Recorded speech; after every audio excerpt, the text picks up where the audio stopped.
Good afternoon. Today is January 18th. Committee members, welcome back. We are the only committee working today in the General Assembly. Kudos to you. Welcome to the briefing by Lottery and Gaming Control Agency on the Joint Chairman's Report on Internet Gaming. I want to remind the committee members that this is not a hearing. It is a briefing. I am certain we will have a bill where you can ask all the pressing questions you want to ask on the issue. But this is a briefing, not a hearing. Questions are permitted, but we will have a hearing. So I also want to tell committee members, if you have your computer, there are lots of materials for the briefing that are on the website. The agenda, the Maryland Lottery and Gaming Control iGaming Maryland report, which I'm sure you've already taken a look at, and the Maryland Center of Excellence on Problem Gambling annual report is also, excuse me, on the website right now. So I would like to welcome up first.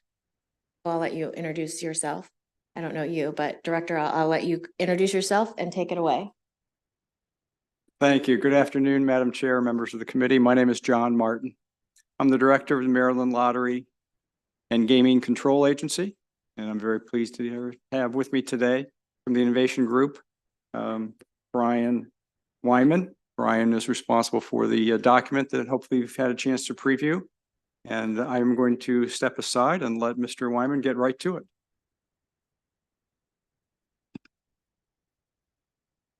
Thank you. Good afternoon. Thank you for the invitation to appear today. My name is Brian Wyman. I'm the Executive Vice President of the Innovation Group. We are an advisory firm that serves mostly the gaming and hospitality space. We work for private operators in the space, legislatures, governments, lotteries, investors, and the like. And so we sort of see the industry from all sides. And we were pleased to be awarded the honor of putting this report together for you, and we'll summarize this report with you here this afternoon, and then obviously take any questions that you all may have.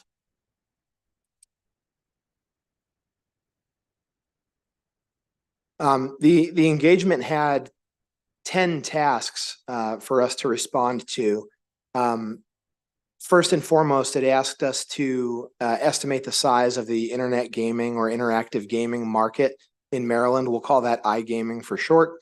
It just means gaming on a mobile or online device as opposed to in a physical casino. The second task was to outline the iGaming market size in other states that have adopted iGaming. Third was to evaluate iGaming's impact on revenues at Maryland casinos. Fourth and subsequent to that was to evaluate the estimate of iGaming's impact on other forms of gaming in the state, such as lottery, bingo, horse racing, etc. We were tasked with outlining the implementation of iGaming in other states. I would categorize this really as a best practices question. So if a bill were being evaluated, what types of things should be considered as part of the bill? Understanding how online gaming operators partner with casinos, sort of the pros and cons therein. Multi-jurisdictional gaming agreements between states. This is typically to facilitate poker. We'll speak to that briefly. The size of the illegal market in Maryland. And then wrapping up with some information on consumer protections and responsible gaming, both hot topics as they relate to iGaming. I just, excuse me, want to take a brief second and apologize. That is my bad, but Senator Watson has joined us today for this briefing, everyone. Thank you. Thank you. I'll try to keep the presentation brief to facilitate questions at the end, but we'll kind of scroll through the tasks and summarize our report's findings in the various areas. And the first task was a market estimate for the iGaming market size in Maryland. To come to this, we looked at the per capita iGaming revenue in other states and the growth rates in iGaming revenues in other states. And at the conclusion, we expect about a 3 to 4 year ramp to a stable market in Maryland, and we expect an iGaming revenue of around $900 million. And again, this is based on a per capita spend estimate that is derived from other states that have already implemented iGaming.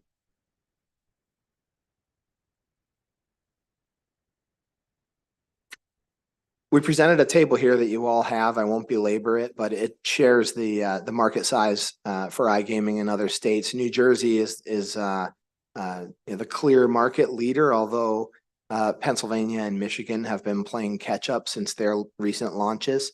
But New Jersey's been operating since 2013, so has a little bit of a head start, and the industry as a whole is gaining traction. So the ramp to stability is much more accelerated in states that have launched recently than it was in New Jersey, where 11 years ago iGaming was a little bit. I think the industry or the consumers had to come around on it a little bit.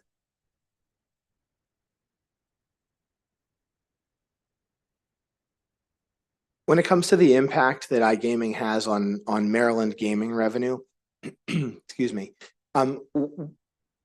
Over the years, we've studied the impact of iGaming's potential on land-based gaming revenue in several different ways. And here we took a look at iGaming revenue at land-based gaming revenue in states that have implemented iGaming, and compared that growth to the growth in states that have not implemented iGaming and what their land-based revenues have done. And at the end of the day, we found around a 10% difference in if states with iGaming had grown at the same rates that states without iGaming had grown, we would have seen about a 10% larger land-based gross gaming revenue in those casinos. I may be jumping ahead, but we also found a de minimis impact on lottery, racing, OTBs using these approaches. I guess it's worth noting there's a chart at the bottom of the table here. The gross gaming revenue of land-based or brick and mortar is why it's labeled B&M. Land-based gaming without iGaming is on the order of $2.1 billion. And so the 10% reduction amounts to about a $200 million reduction in gross gaming revenue at the land-based facilities. And this compares to a forecast iGaming gross gaming revenue of around 900 million. So a delta of around 700 million net increase in gross gaming revenue across all channels.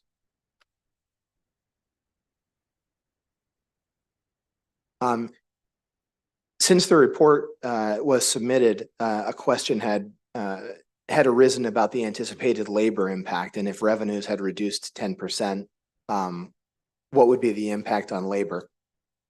We took a look at that and included a few bullets in the presentation for today.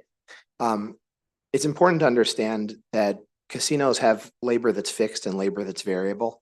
And so when we talk about the impact of revenue reductions on labor, the variable labor, which is labor that will depend on business volumes, is what will adjust, and fixed labor, like the general manager of the casino, which you're going to need regardless of business volumes, will be fixed. Additionally, different departments within a resort operation will be impacted differently by declines in gaming revenue. For example, because casinos can comp hotel rooms to players, their hotel volumes are not likely to decline at the same rate as gaming volumes, because they can always put a different array of casino goers into those hotel rooms. So for example, we wouldn't expect a large impact on housekeeping from gaming revenue declines. Where we would see impact is on things, on positions like casino dealers, casino beverage servers, slot attendants, those kind of things. We'd see less of an impact in areas like back of house or hotel management, those kind of things. Net, we've run a couple of different scenarios in our own labor models internally, and we anticipate that the 10% reduction in gaming revenues could amount to anywhere from about a 4 to an 8% reduction in gaming or in labor. And that's based on, the differential there will be based on the size of the facility, how the facility operates, and so on. Additionally, the question may arise, how many jobs will be created because of iGaming? And the answer is really very few, unless live dealers, which part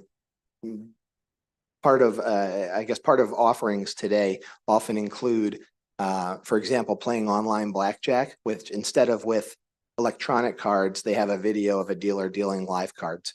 And those dealers actually do create, there's a production studio, the dealers, those actually would mitigate some of the job loss. Assuming that either the legislation or the regulation mandated that those jobs were in state. Right?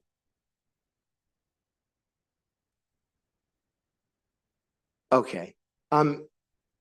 Moving along, I guess this just sort of shows how we arrived at our 10% estimate. And again, we took the same approach with estimating the negligible impact on lottery.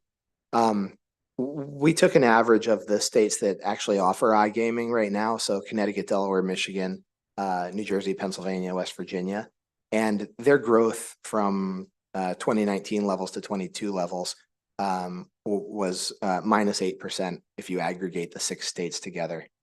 Meanwhile, in states without iGaming, they had a 2% growth. And so that minus 8 versus the 2% growth in the other states suggests the 10% impact of iGaming on brick and mortar gross gaming revenue.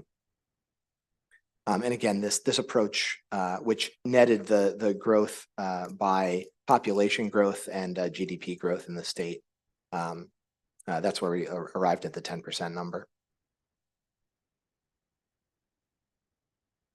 As for implementation in other states, we took a look at the 6 states that I mentioned, as well as Rhode Island. Rhode Island recently authorized iGaming, but hadn't launched as of the writing of the report. We took a look at a couple of different aspects here, tax rate being one, skins, which are sub-licenses. So in some states, the casino license holder may get the primary iGaming license, and they may be allowed to hold sub-licenses with vendor partners. So one casino might have the ability to launch 3, for example, online casinos, like in West Virginia, with different brands, different partners, and so on. So we looked at that, and I think key aspects of these bills, a reasonable tax rate, although you can see in the table that's presented on this slide that the tax rates really vary dramatically from a low of 15% up to slot tax rates in the 50s or even 61 in Rhode Island, mirroring the land-based rates in many cases. I think responsible gaming requirements are a cornerstone of most bills. Gaming board oversight, so folks that overseeing iGaming, rather than tucking it under a different entity that doesn't have gaming experience. And then the licenses in most of these places are tethered to the brick and mortar casino license holders. And I think this is for a couple of reasons. One is the compliance aspect. There's extensive compliance at these casinos that would be required of an online casino, and so that's easier to facilitate, as well as awarding the licenses to brick and mortar casinos allows for some of the mitigation of the revenue loss from the cannibalization.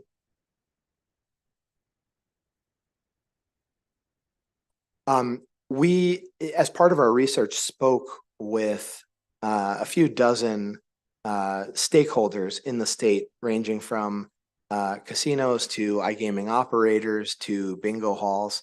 And I'm sure I'm missing some, but we just asked them for their viewpoints on various aspects of iGaming. There were folks that were in favor, folks that were vehemently opposed. But I think there were a handful of themes that came out of these conversations, one being that licenses should be tethered to casinos. You know, they pointed out that casino gaming is really what casinos do, and that they have a deep understanding of slot and table operations that non-casinos don't. Again, they pointed out the compliance, the KYC, the AML, and as well as they pointed out the investment that casinos have made in the communities, and oftentimes the local revenue share that the casino is responsible for. And you know, they believed that having the iGaming licenses themselves would enable them to continue meeting their commitments to the local communities with the host communities.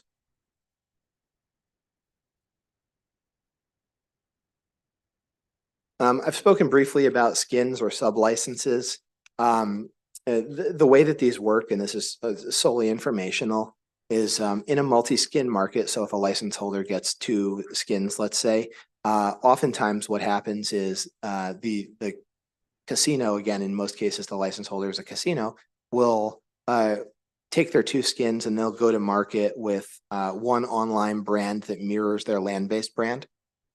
And they'll go to market with one partner brand that might be a large national brand whose advertising and reputation has the potential to grow the market.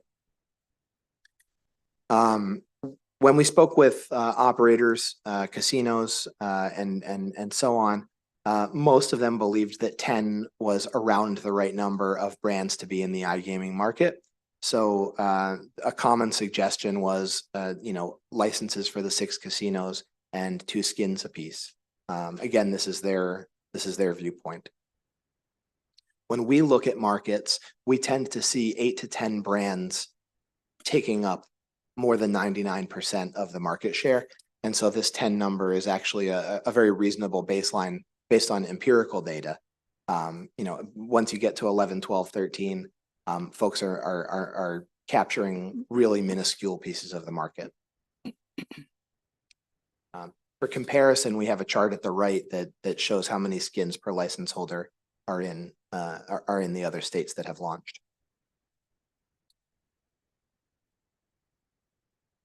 Tax rate considerations. I want to start by saying that if the tax rate's 10%, online operators are going to operate their businesses differently than if they're in an environment with a 45% tax rate. So the assumption that the market size is flat from 10 to 45% tax rate is not correct. Some of the first things to be cut when you have 35 additional points of margin taken out at the initial stages are advertising, for example, and so that will have a negative impact on the market size. But for illustrative purposes here, we took our market estimate for Maryland and showed what the differential would look like in tax revenue at various different tax rates, ranging from basically flat at 10% tax to plus 300 million at 45% in net gaming taxes. Realistically, that number is probably high because the market will be a little bit lower, but you're sort of in the ballpark here and understand what each 5-point move in tax revenue does to, in gaming tax rate does to tax revenues. The question in task 6 was to review the impact on brick and mortar casinos through their partnerships with iGaming operators. And, essentially the idea is bringing in established iGaming brands brings a database and an audience to local casinos because people that don't necessarily visit those casinos have relationships with the national brands. The national brands are efficient, tech forward, they have better technology than a casino trying to prop up its own iGaming shop. Additionally, the iGaming brands have a data advantage over casinos or non-casinos that would potentially get licenses, and that can allow for profiling for RG purposes, or to make the marketing more efficient. Not to mention, this is just a second page on the same topic. Buying power,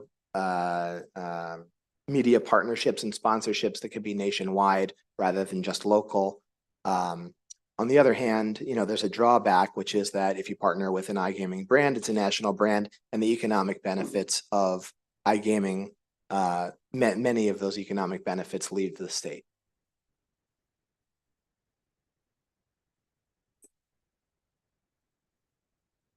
Yeah, I won't speak much about multi-jurisdictional gaming agreements, but in the report, we outlined the use of multi-jurisdictional gaming agreements.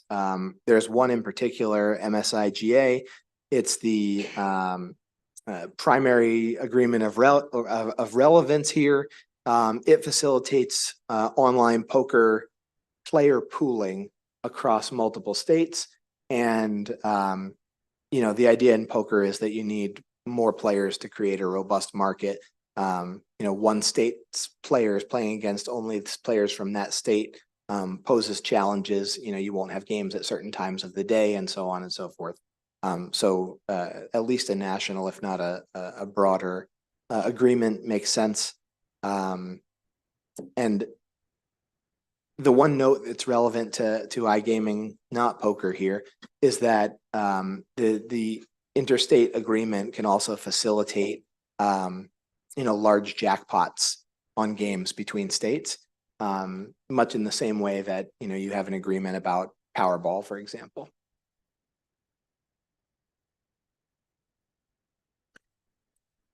The Innovation Group had done work with the American Gaming Association about a year ago, estimating the illegal market size for iGaming, sports, as well as illegal land-based slot machines, or skill games, and they go by many names. But we emphasize here that we estimated that the illegal iGaming market in Maryland today is already at just under $200 million. And this was from survey data. We went out and asked people where they gamble and how much they spend, and we were able to calibrate their online spend to their responses about land-based spend, and have some cross checks of these estimates. But we used Northeast population estimates, Northeast survey responses to estimate the Maryland illegal market number. So again, this didn't come just from Maryland residents, but it came from Maryland residents combined with other residents of the Northeast. 2 tasks to go. Task 9 was about consumer protections, and we worked with the Maryland Center of Excellence on problem gambling, who prepared a report that is included in our study. The sort of selected findings I'll summarize, and I know they're speaking with you afterwards, so I won't preempt them at all. But understanding that focusing on advertising and promotion and making sure that that's non-misleading, responsible, and doesn't encourage underage gaming, that kind of thing. Just transparency and game insight features, making sure that people can see their balances, making sure that people understand what they're wagering at all times, restricting multiple accounts, intervention when it looks like a player is chasing losses, that kind of thing, as well as responsible options for payments and self-exclusion. Interestingly, they recommended that the payment data and play data actually be made public, obviously anonymized, but for the purpose of allowing researchers to understand problem gaming better.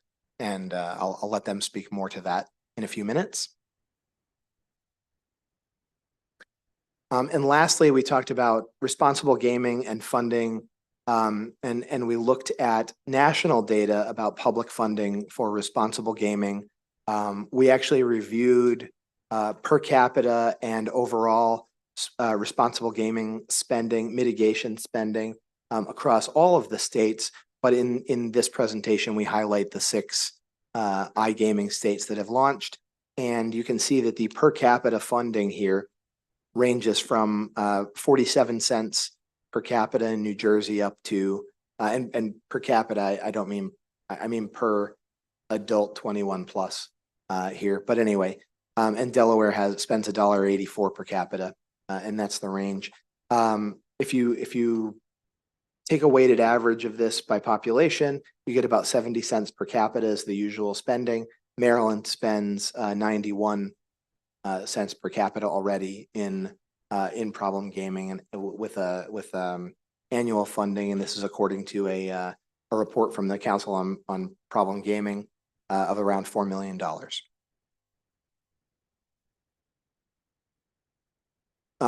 As far as best practices, again, self-exclusion programs, advertising and promotion, the idea that you can allow researchers to review payments data that's in the public domain. I've seen studies on payments data and gaming behavior coming out of UNLV already. And so, I think this is these are important topics to discuss. And again, you can read this. The last thing that wasn't included in our report, but I was asked to compile before today, was some notes on iGaming license fees across the states that had launched, as you guys prepare for such discussions internally. And so I don't think it behooves any of us for me to go state by state through these right now, but I'm happy to discuss and answer questions. There's typically an initial license fee, a renewal fee, and then vendor fees for the suppliers that service the iGaming industry.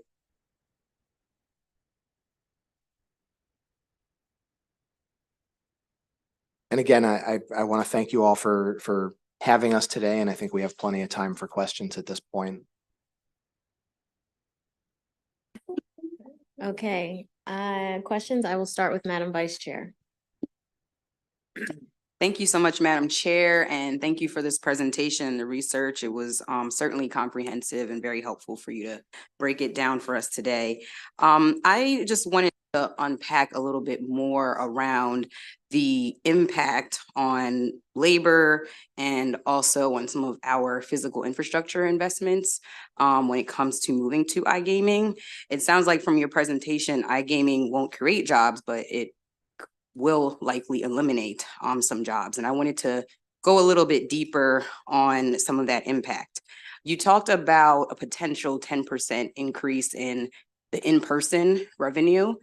Do you have a better sense of what that actually translates to when it comes to getting people in the building? Because I think that the greater impact of that 10% revenue in terms of the people being there is actually much broader. So for example, the Black Caucus hosted a big event at Maryland Live a couple months ago. I know I stayed there for the weekend at the hotel. I went downstairs and had the coffee. We had dinner there. I had family in town, and I would imagine that, and I know that there's investments in the physical space so that you don't have to leave.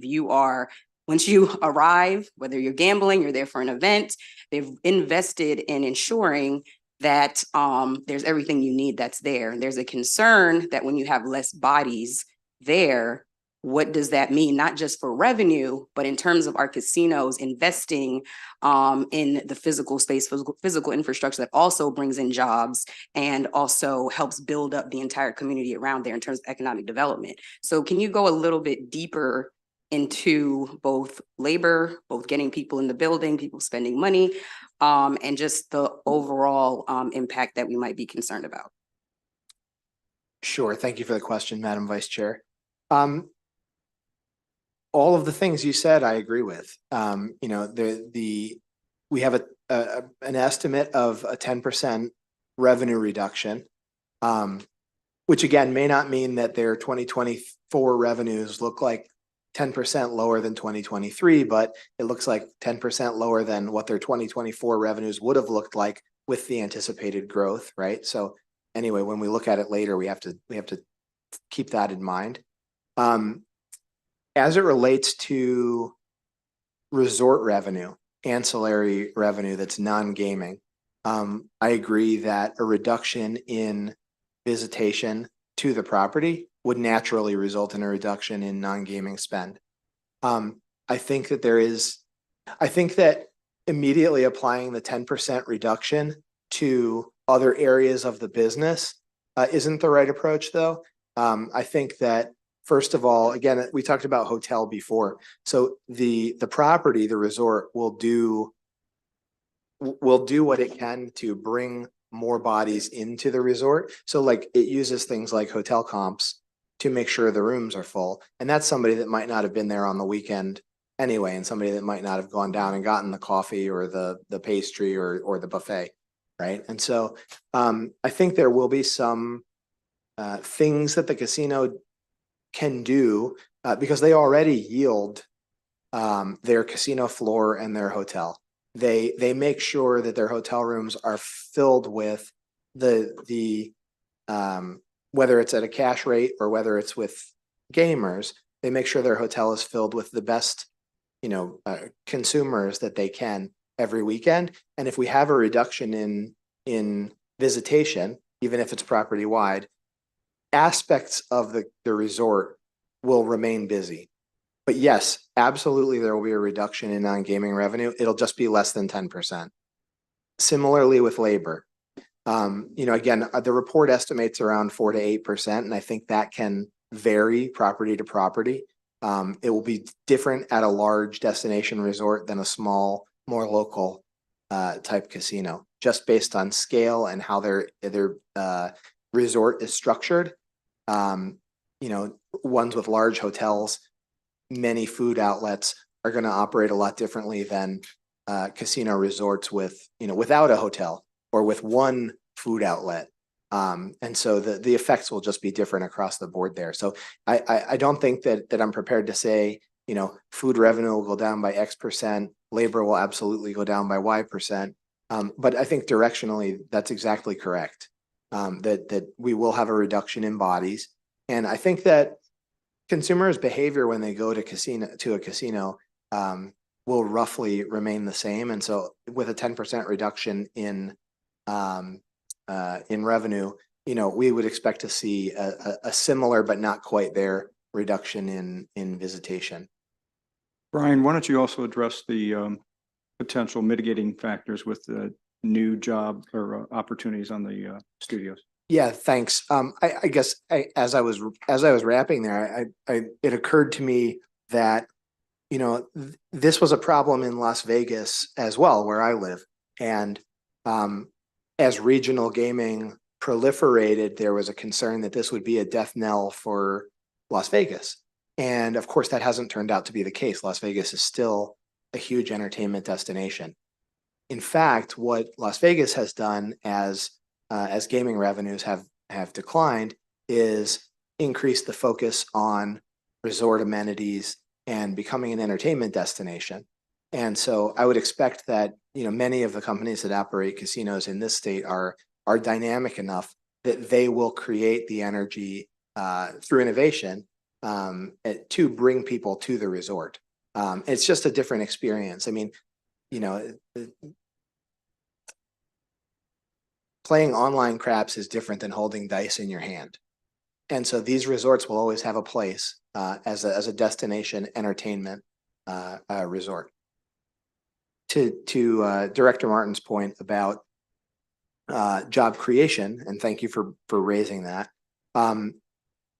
there will be few jobs that are directly related to iGaming management on the property. There will be some, but it won't mitigate the losses that would be created in the variable jobs we spoke about before. However, there are opportunities to create jobs within the state of Maryland related to live dealer and other such production pieces of the iGaming process. More and more, especially on the table game side, people want to see physical cards being dealt by physical people. It's a trust mechanism, right? When you see someone holding the deck of cards and they turn over the cards one by one, you get a different sense of trust in the process than you do if a card just shows up and you lose.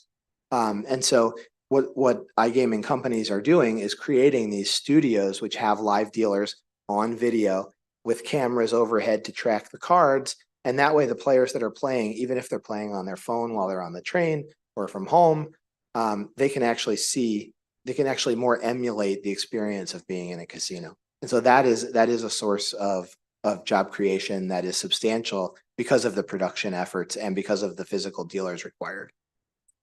Thank you, and I do appreciate that. I'm concerned that other than the potential 10% reduction in revenue, there doesn't seem to be a lot of the other impacts and having concrete awareness and understanding from your study of what that looks like when we have a serious reduction in people who are entering. And I also wonder, with the fact that the casinos would probably still see an overall increase in revenue, how much incentive there is to continue with that infrastructure building and all the things that I just mentioned as well. So I'll leave that there and switch quickly to minority businesses and their inclusion. I don't know, I don't think that minority business access was mentioned in the presentation, but that might be our fault for not ensuring that that was a part of the study, but that is an absolutely critical aspect of anything that we do as we move forward with MBEs.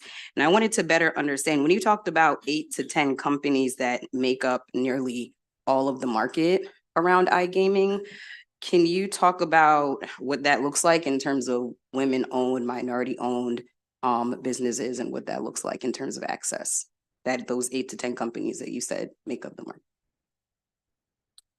I can speak to the companies that tend to manage those 8 to 10 licenses, and many of them are large publicly owned companies. So those wouldn't be small businesses that I think would fit the bill of women and minority owned that you're talking about. So if we went with the approach of basically creating this market where those companies would have the access or tethered to the casinos, that automatically the access for MBEs, I just want to better understand with that approach, what does that look like for MBEs and women-owned businesses? Where is the market available for them to enter? Where are the opportunities?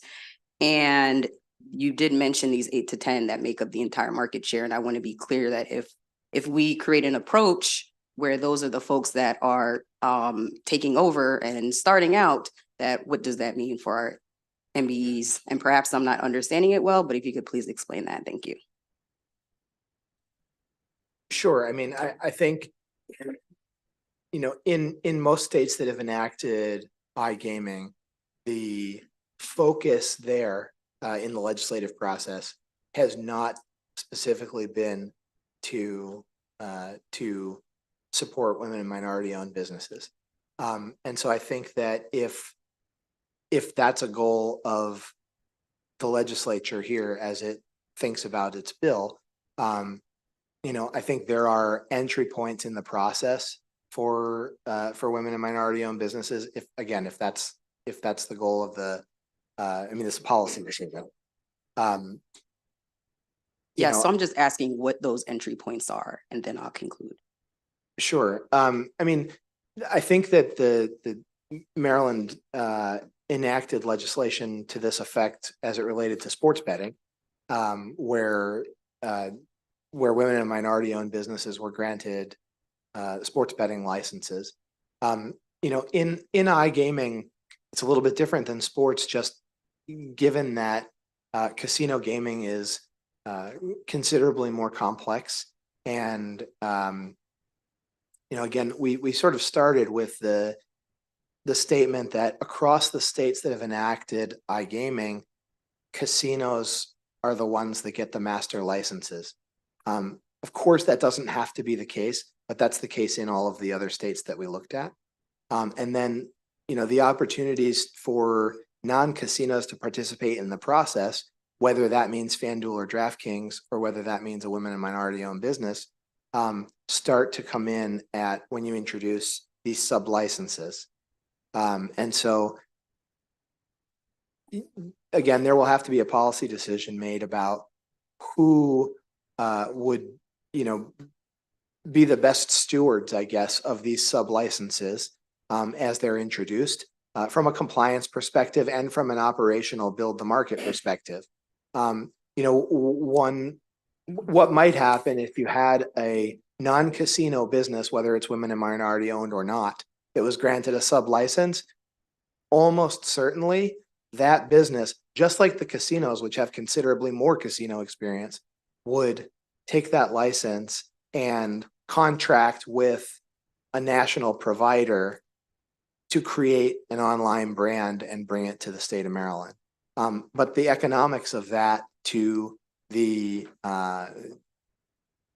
tend to favor much more the online operator that they contract with than it does the host business. Thank you so much. I appreciate it.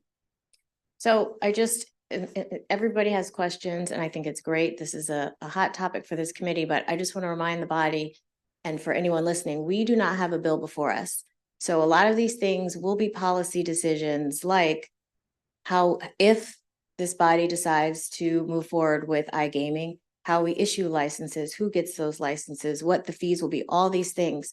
So in fairness to our presenters, they were asked to look at very specific things and report back. And that's what's in the report before you. So keep that in mind, please, when you're asking your questions. And I will move to Delegate Griffith. You don't have a question anymore. You're on my list. Okay, Delegate Buckle.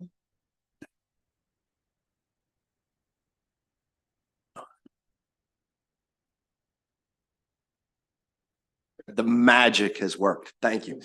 I have a couple of concerns or some informational questions for you. Some dovetail a little bit with what my friend Vice Chair Wilkins had to say. You've estimated that the gross gaming revenue impact for the 6 brick and mortar casinos will be about a negative 10%. Is that correct? Correct. And you did that, from what I can tell from your analysis, by just doing an averaging of impacts that have occurred against, it looks like 6 states that have implemented iGaming. Is that fair? We looked at probably, I want to say 25 states or thereabouts, 6 that have enacted iGaming, and we compared those to the ones that had not enacted iGaming, and we looked at how their revenues had grown and asked the question, do we think that the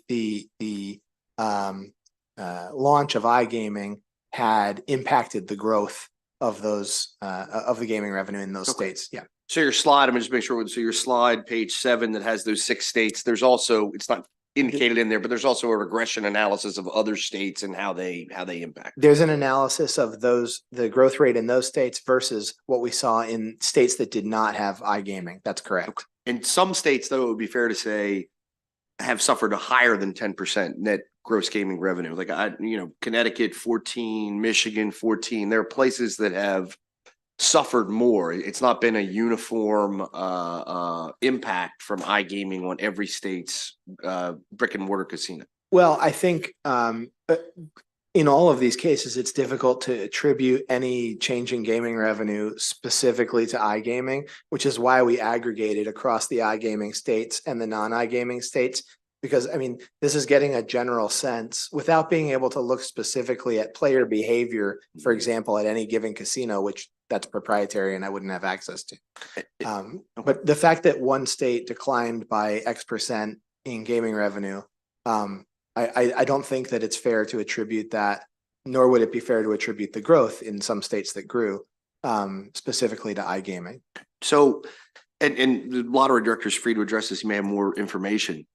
I'm of the opinion, at least, that we've pretty much reached our heights for gambling in Maryland. And I take that from the fact while we were sitting here, Googled up a lot of the lottery does an excellent job on a monthly basis of reporting where the casinos are and comparing it year over year and historically month by month. And what I've seen is that, our gross gaming revenues have petered out. We are generally, most of the casinos, with the possible exception of MGM and possibly Maryland Live, which are 2 of the largest casinos on the East Coast, Most of the other 4 casinos are consistently experiencing lower gross gambling revenue as is. Is that a fair statement, or am I misreading that? I would say certainly in the state of Maryland, things have equalized. And we don't see the significant gains. I think this current fiscal year we're in, we're probably looking at a break even from last year. Okay. And so I have a concern. I mean, does the Lottery Commission or the study factor that in to say, hey, we've already kind of reached a point where, you know, at a gross level, we're sort of stabilized, as you've put it. We're not gaining 6 casinos on the gross. Some of the casinos, including, you know, the casino in my area, Rocky Gap, have experienced, I mean, they're down. There's no way around it. They're down 5, 8, 10, 12, 15% sometimes. I know some other casinos, you know, if you look at the casino in the city of Baltimore, Horseshoe, its numbers are not good. And so does the commission or the study factor that in anywhere to suggest that, hey, those particular casinos, beyond the gross effects, the net effects for those particular casinos of iGaming may be extremely consequential? Like maybe a casino could close down, or as Vice Chair Wilkins said, maybe they just stop putting money into the casino because it's no longer valuable to do so. Is that analysis sort of valid, or do you think that's not? Well, I think, and thank you for the question. You know, I think when we chose the states to look at, we only have 6 states with iGaming. So we looked at all 6 of those. When it came to the other states, we tried to select states that were in the same sort of stability as Maryland is, not having changes in legislation in that state or in neighboring states. Like, for example, you know, you might look, if you were to look at Illinois, Illinois has just passed a major gambling expansion, right? And that would be sort of unfair to include in the analysis when you look at the gross gaming revenue from a competitive standpoint. So I think we tried to be thoughtful about that, but again, we're limited with only 6 data points from the iGaming states. For comparison. Yeah. And I just had I apologize, Minister, just one or 2 probably areas of inquiry left. So when you calculated this out of how much money we would get potentially, 2 questions about that. There's, and the lottery director obviously is familiar with this. You may not be as much. The money, would your perspective be that the money would still go to the same pots of money it goes to now? Because I can tell you that one of the biggest concerns of people who live in communities that have brick and mortar casinos is we have something called a local share or local revenue development grants that's been established since the inception of casinos, where that local community gets a direct economic value, predominantly from the table games percentage, but a little bit from other things. And so they're very concerned. So, you know, if we lose 10% of our revenue, we're also, it's not just the casino is losing 10% of the revenue or the state's gaining it on iGaming. It's all these other things. Like we're trying to pay for Pimlico with slots money from the casinos. We're trying to, so would all those things be also adversely impacted? And was that factored into the study anywhere of like the local share would lose X, the horse racing fund would lose Y, the small minority women business account would lose Z? No, well, yes and no. The short answer is no, in that we did not detail in our study all of the impacts to everywhere that the money is directed once it's collected. But I will say that if I didn't mention it when I was speaking before, I apologize. But when we spoke to shareholders, one of their concerns, particularly on the casino side, so take it with a grain of salt because they have, you know, a position here. But one of their concerns was that a reduction in revenue would reduce their ability to meet their commitments to their host communities. And I think they used that as one of the pillars to advocate for master iGaming licenses, should iGaming be passed, to stay with the casinos. So that feedback you got was that if we have iGaming, we have to cut the pie up in terms of the value from it in similar ways as we cut the casino money now. That they can meet those commitments. I'm going down 10% because people aren't coming in and playing blackjack, but I'm getting extra money from the iGaming. I still have to feed that back into my local grants and horse racing money and everything else. Correct. And I don't think that we did that exhaustively, but certainly the host community agreements were discussed and the casinos were thoughtful about their commitments to their host communities. And my last question for you, you're an expert professional in the field. Your report talks frequently of a reasonable tax rate. Do you have an opinion as to what a reasonable tax rate would be for iGaming here in Maryland? I do. I have several opinions, but before I just, and I'm not going to just leave you with a number. I apologize, but I think there's a few things to weigh when you're considering a tax rate, and again, at the end of the day, it's a policy decision. New York, when they implemented sports betting, made the operators bid on a tax rate, and they ended up with a tax rate over 50%, and now all of the operators are complaining about it.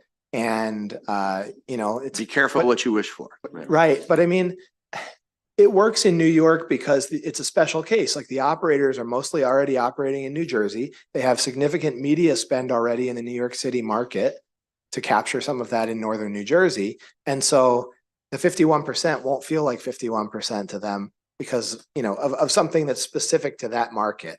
Right. So it's hard to like take other markets and go, oh, they did it here, we can do it here. I think because of I always think when it comes to taxation that, people that are providing more jobs should sort of get a lower tax rate. This is the trade-off, right? I mean, you want to incentivize job creation with tax rate. And so I always think of iGaming, which doesn't create the jobs that physical casino does, that iGaming should have a higher tax rate than land-based gaming. Unfortunately, Maryland's already in a place where the tax rate is significantly higher than it is in many other jurisdictions throughout the country. And so you're up against this. We don't want to make the iGaming tax rate much lower than the land-based tax rate because we don't want to incentivize people to push their business from land-based to online, right? On the other hand, we need to make sure that if we're going to launch this industry and reap any benefits from it, that the industry stays viable. Right. And so the tax rate has to be manageable from an operator perspective. And the truth of it is that, online gaming today takes a significant advertising budget.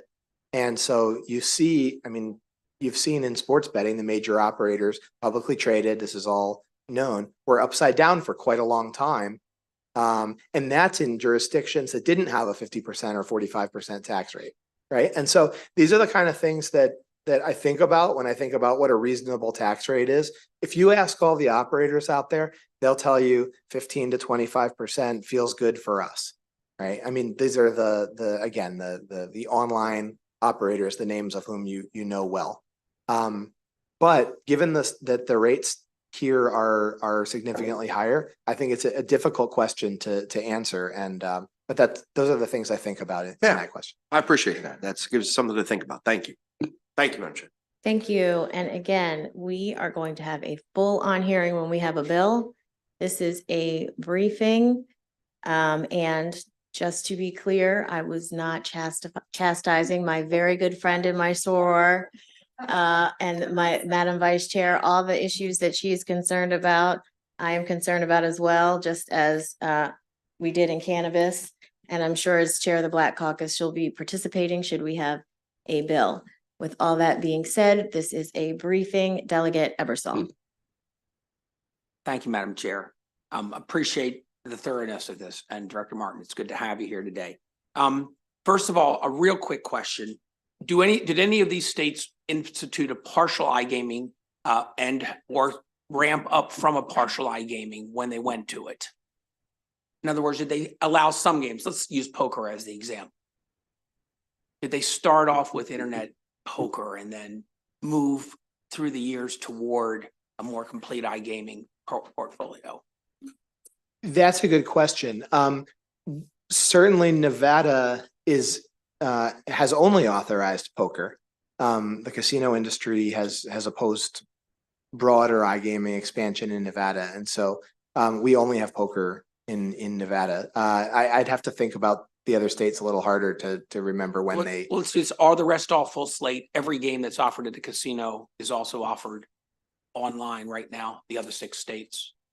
I don't want to say that authoritatively. Okay. But I think from a player perspective, the offerings are very similar. Would help us to know. On that subject, we talked about taxation following up. I hate to do this on Delegate Buckles' questions. But one of the complaints we get when we brought in sports wagering was the rates are too high. We'll price ourselves out of the market because they won't be able to compete with the illegal market. But I'm looking and I'm seeing the ones that realized a greater revenue were Delaware, which started off with a really high slots level, 57%, and relatively high on tables, 20. States that seem to have been more conservative or modest actually realized lowering amounts. So it looks like a higher, when I'm reading this, and I'm asking you to tell me if this is true, higher tax rate really isn't going to push down their business as much as realize greater revenues. Well, I guess I'm interested in your comment about Delaware, because to me, Delaware has really underperformed in terms of gaming revenue per capita. I mean, it's a very small, almost de minimis, gaming revenue. It's grown over the years, but it's grown to a place that's still so much lower than its peers. So it has actually, Delaware is run, Delaware Lottery kind of oversees all of this, and they just partnered with a new brand partner, and so I'd expect to see Delaware grow into the future. But I think the high tax rates, what they affect from a business side is marketing, is the ability of the company to market, and the ability of the company to reinvest in technology. And so when you think about that in terms of wanting to draw players to the regulated market from the gray or black markets, they're going to be the companies that have to pay a high tax rate are kind of going to be up against it from a product and a marketing standpoint, as well as having to comply with regulations, rightfully, but that their competitors in that case won't have to. I was looking at your undertasks for looks like Delaware made better gains than everybody else in their GGR growth.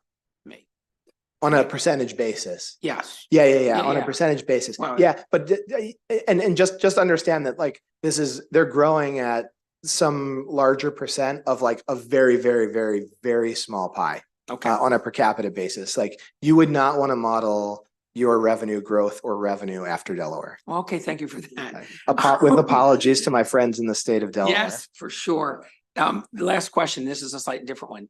I don't know this wasn't part of your charge, but was there any study done on once iGaming is started in these states, what are the impacted populations, the ones who participate the most and therefore lose the most money? Because when you gamble, you lose money. I mean, occasionally you win, but if you do it in the long term, the law of large numbers catches up with you and you end up losing. So did we look at, for example, various groups, low socioeconomic groups, at the level of education that certain groups have or age, where the greatest interest and impact was on them?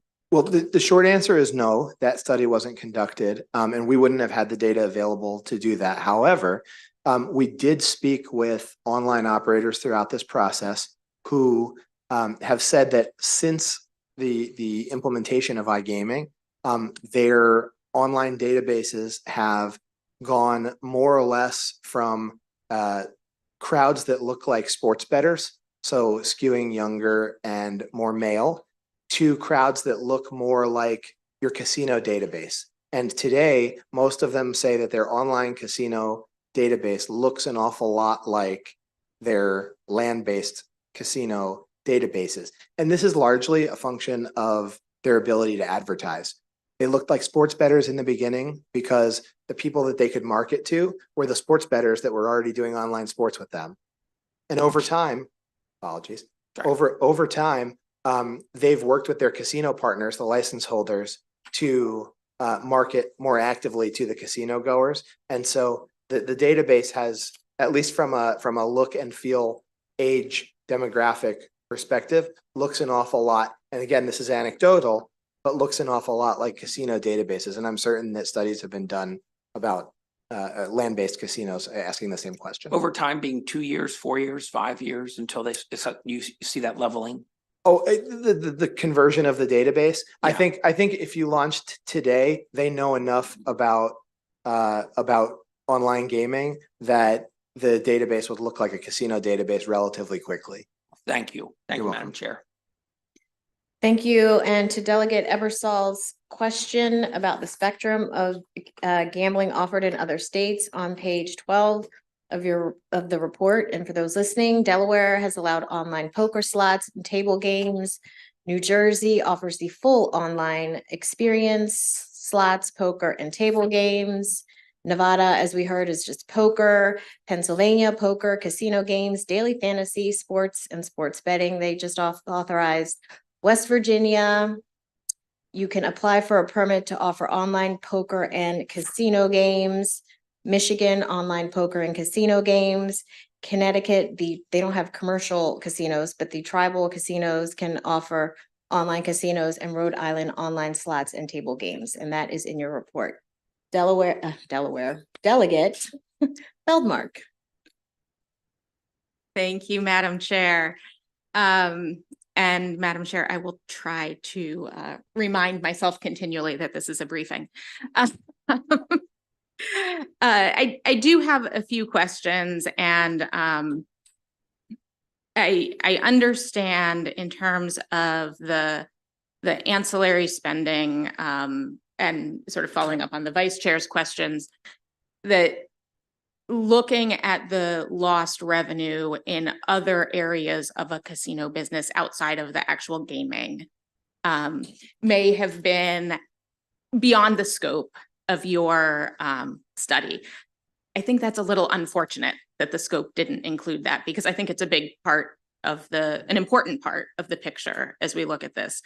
So, so my question is, maybe for lottery, but you may be able to help in this, is can you get us some data on revenue impacts in those ancillary areas? I mean, when we look at revenue to Maryland, it's a much bigger picture than just gaming revenue, right? When we look at restaurants and alcohol and hotels and all of that, and the jobs piece, right? Like really, I think it would help to have better data about those impacts and what that, so we're not just assuming some reduction of unknown extent. And you don't have to answer that now, but I would appreciate whatever follow-up you can provide. And then when we look at the 10% estimate, right? The explanation you gave for the methodology makes a lot of sense. It sounds reasonable, but I do share the concerns that Delegate Buckle raised about sort of looking at the experiences of other states who have adopted iGaming and seeing revenue losses that are more than 10%. So, and part of my concern, kind of tying back to the first question, is a 10% revenue reduction. How does that equate to a guest, volume reduction?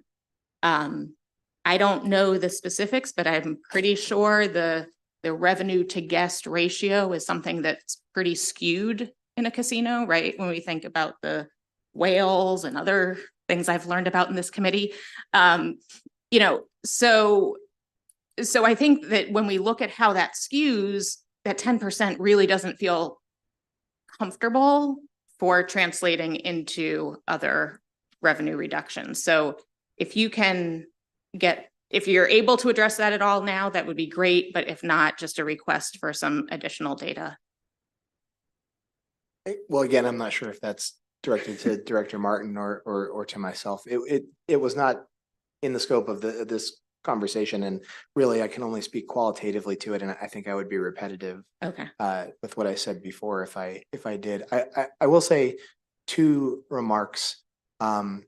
One is that looking in a vacuum at loss of revenue from 2019 to 2022 in one state can, well, as we're all aware, between 2019 and 2022, some macroeconomic things happened. And, closures of casinos and the state policies of when casinos could reopen varied greatly across the country. And the Northeast had totally different policies than Louisiana as it related to when and how casinos could reopen, Mhm. as well as personal decisions from members of the public as to when they felt secure going back to, normal life, right? And so I think, and it's unfortunate, obviously, because that's when a lot of the online gaming launched. And so again, our basis for comparison here has, if you look at one state in a vacuum, I think it can be a bit challenging to draw conclusions that you feel good about. And so again, we took an approach where we aggregated, and again, it's sort of this is our best estimate given the data, but certainly it's not a perfect A/B experiment, right? Right. Then I guess I'll just reiterate my request. If you can, please, try to get us some additional data to look more responsibly at those other aspects of revenue. Thank you. Delegate Plakovich Carr, I'm having a brain moment here. Thank you, Madam Chair. Mr. Wyman, thank you for being here to answer our questions. And I'll preface my remarks echoing what the chair said. I recognize you had a very limited scope for this report, but I want to continue on the line of questioning that my colleague just raised about what was considered and what wasn't. So just to be clear, beyond jobs, was it within your scope to look at foregone revenues to the state from, say, foregone hotel taxes, alcohol tax, sales and use tax? Was that part of your scope? No. Okay. How about in terms of social costs? I'll say I've seen that in New Jersey, that they are estimating that iGaming is going to cost about $340 million a year in terms of costs, direct costs to the state because of increased crime, court costs, homelessness, also other social safety net programs. Was that within your scope to look at social costs to the state? It was not. Okay, thank you. You mentioned that typically how this plays out in other states is that a casino or another license holder would work with or contract a national company or brand to roll out iGaming. To your knowledge, are any of those companies currently located in Maryland?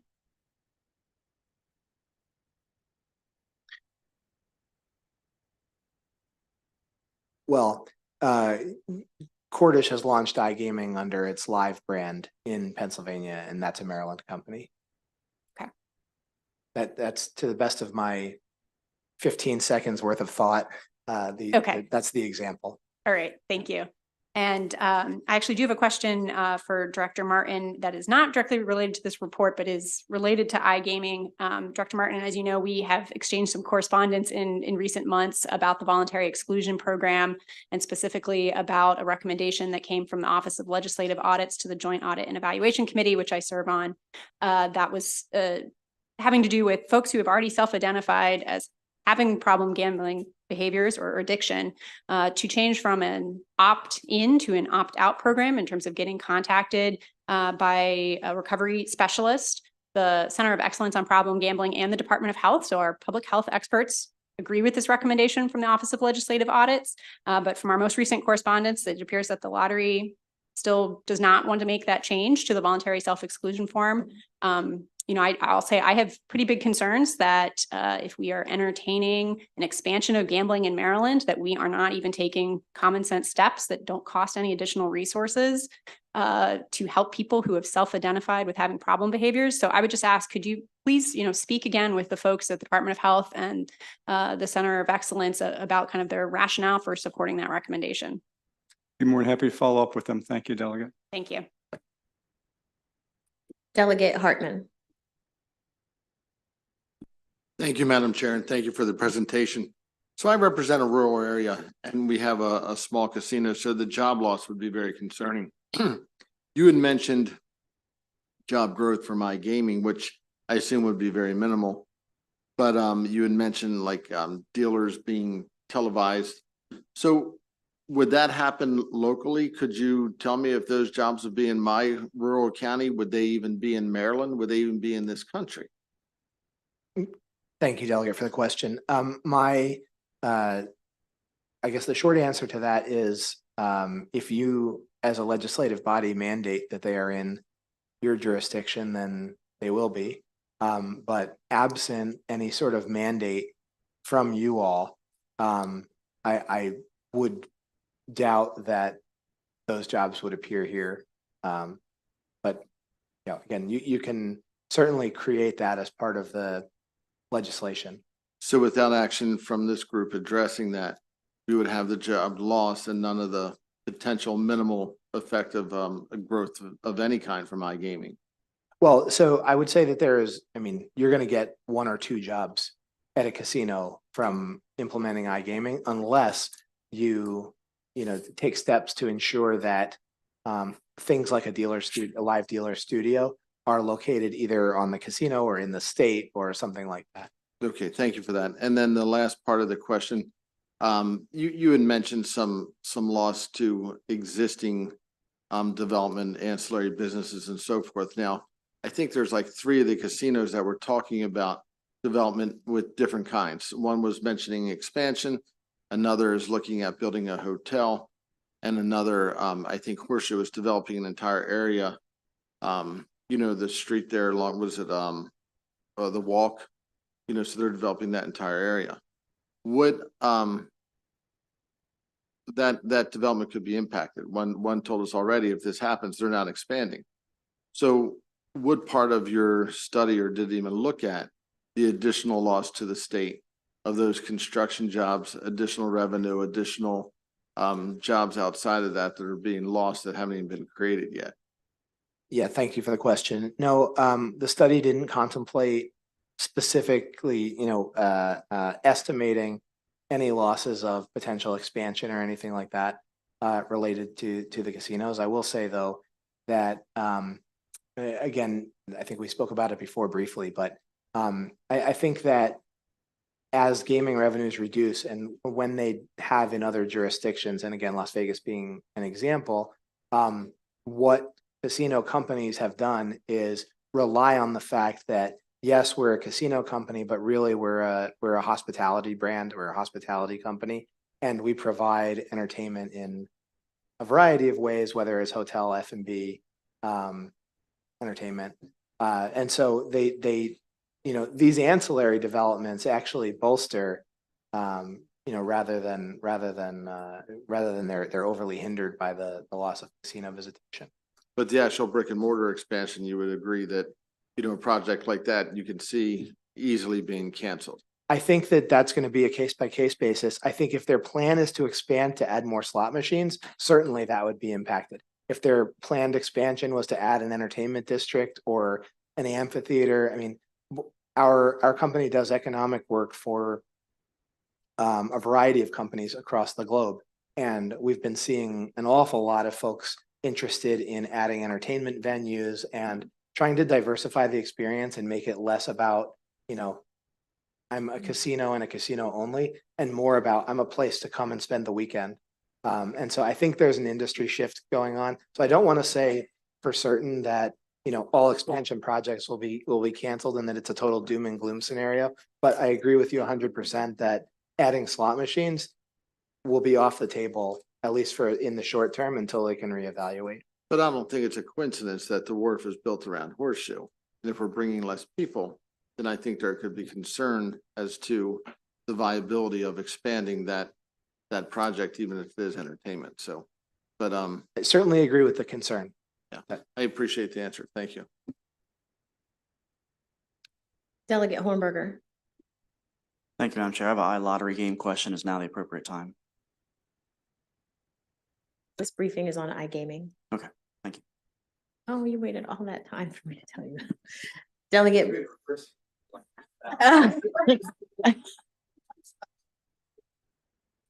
Delegate Miracle North.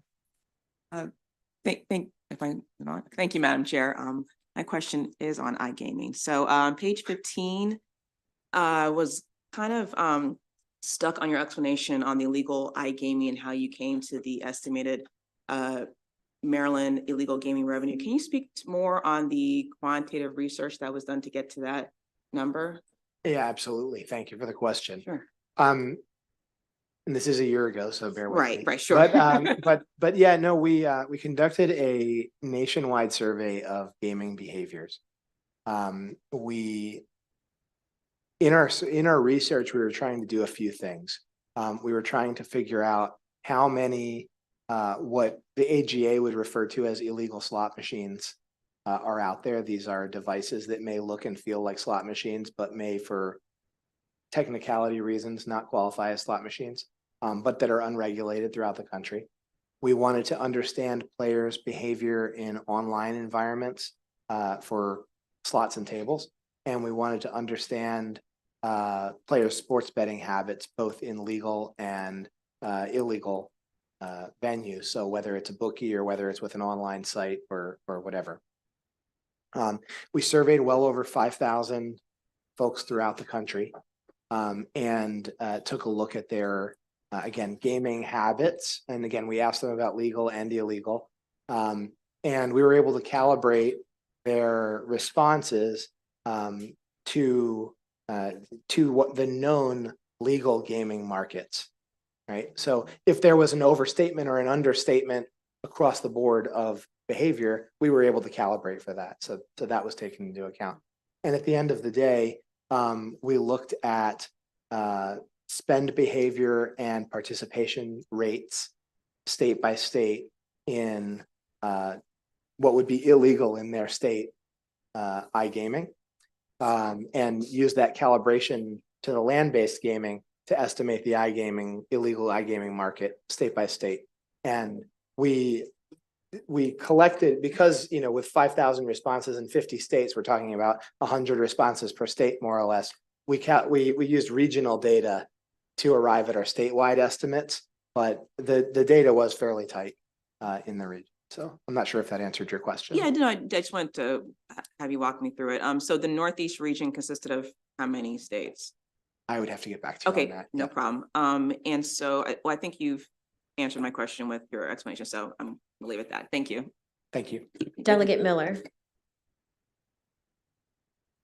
Thank you, Madam Chair. So I was looking at page 33 of the report, and I am a boy mom who barely survived Fortnite, and the addiction aspects of that.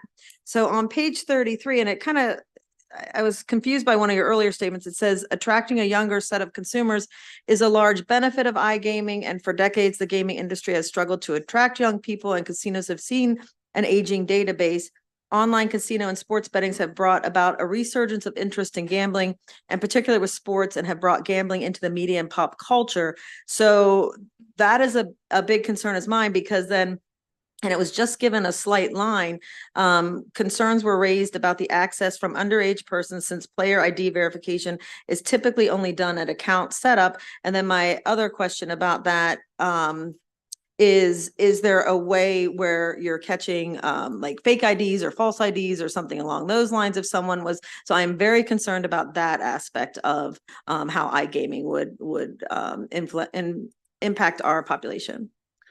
Well, thank you, Delegate. And I'm a boy dad, so I understand what you are referring to. Mine's Minecraft, but in any case, you know, I think if we take a step back to before iGaming, casinos, if you think about who's in a casino, you have, you know, you probably have a mental image of the crowd in a casino, and it's not what's in the advertisements. It's not the young, vibrant, you know, young working professional crowd. It's an older crowd. And I think that at least with sports betting, and then as sports betting has been used as an entry point to iGaming, we've seen the age of the consumer, and this is both on the online and the land-based side, come down.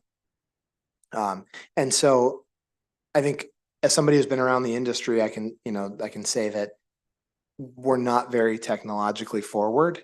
You know, we kind of have the same stuff and it works, and we just use it for years and years and years, and innovation's not a hallmark of the gaming industry.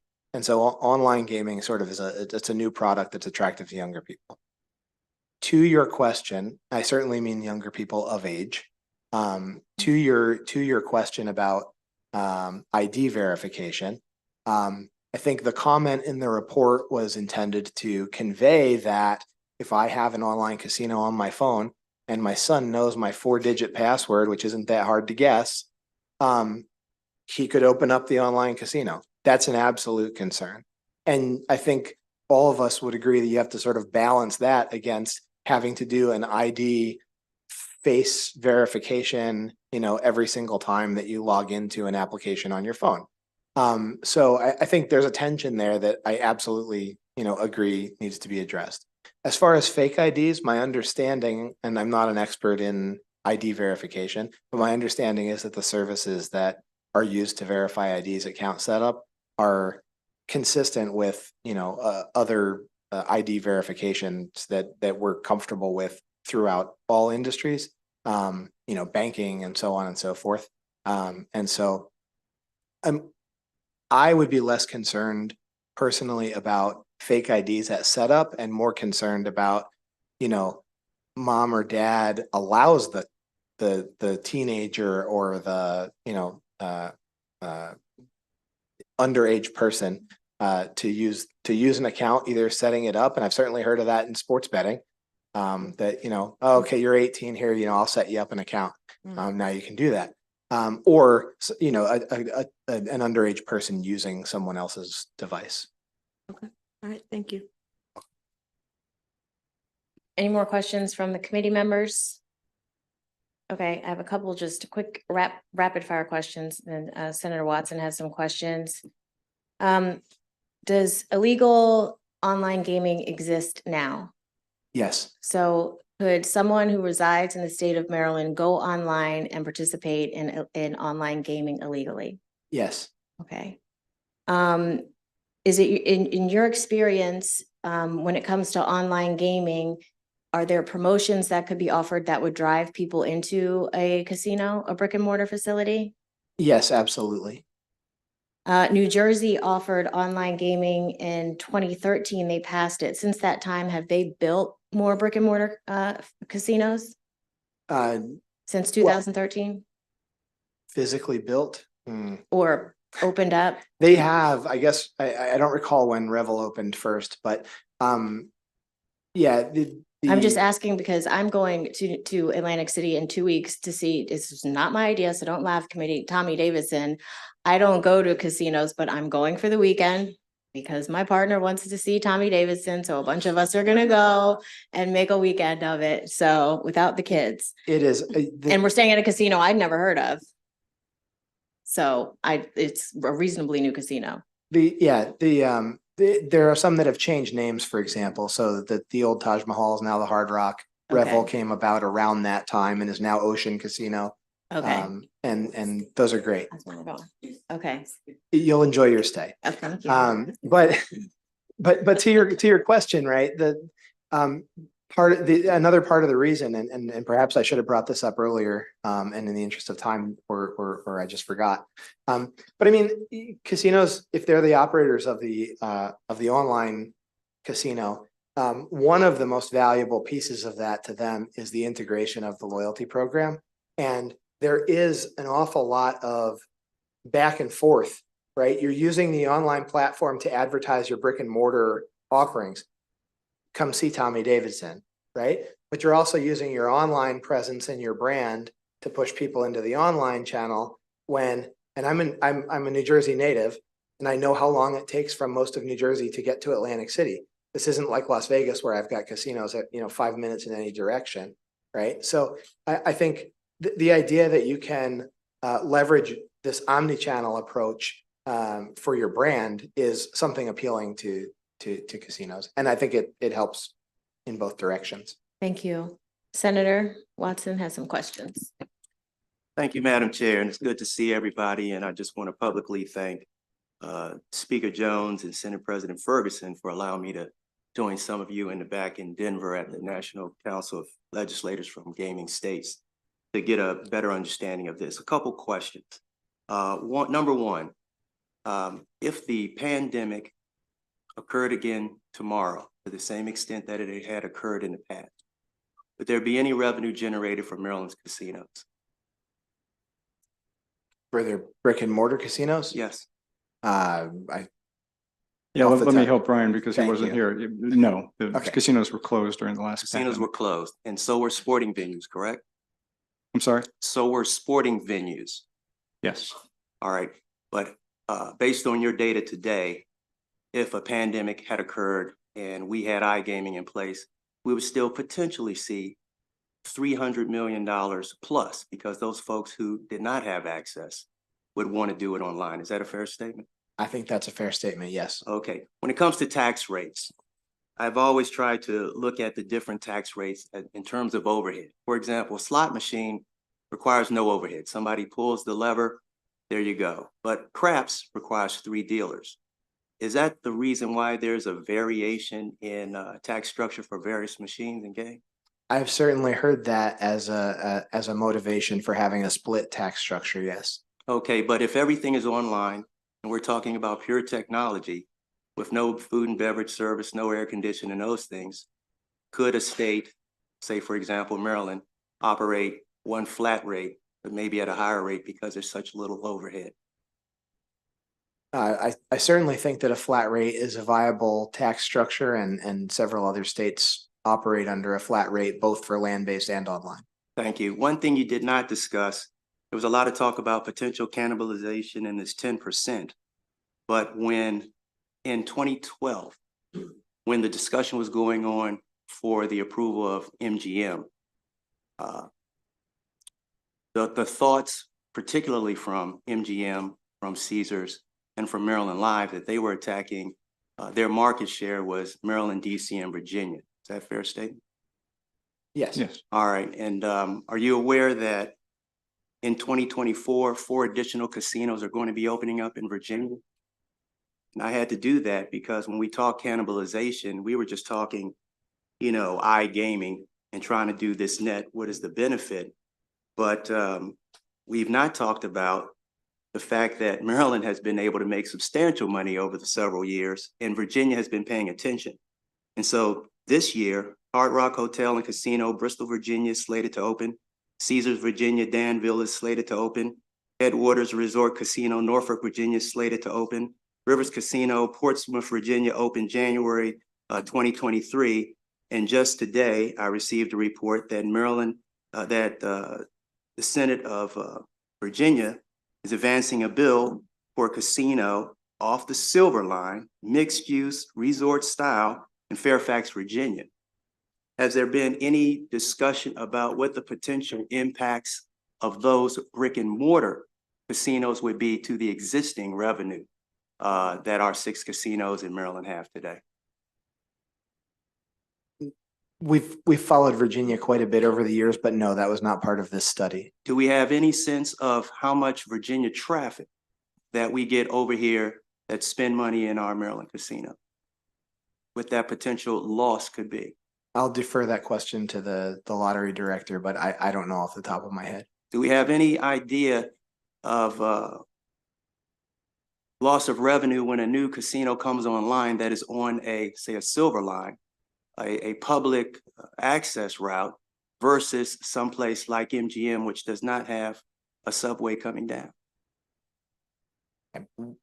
We've looked at Northern Virginia quite a bit and it would be a substantial revenue generator. So do you think even without implementing iGaming, that when these casinos come online this year in Virginia, there will be an impact to Maryland revenue? I think the ones in Hampton Roads and Southern Virginia are, I mean, there's always an impact, but I think it will be very small. I think that your concern about the Fairfax property, if that were ever to advance, is, I mean, that would be very impactful to Maryland casinos. I agree. And so I just want to thank you all for the report. We'll have, you know, plenty of time to talk about the various issues once the bill finally comes out, but I appreciate the thoughtfulness that you guys put into this. So thank you very much. So thank you both for being here. That was a long time being up there, so we really appreciate it. So that ends that portion, and now we will ask to have a briefing by the Maryland Center for Excellence on Problem Gambling on the 2022 gambling prevalence study. I'm sure they are walking up hoping they're not grilled like prior panel. And again, committee, while they're getting settled, you can look, you'll see the report online under today's meeting. So I will let you all go ahead and introduce yourself and begin whenever you're ready.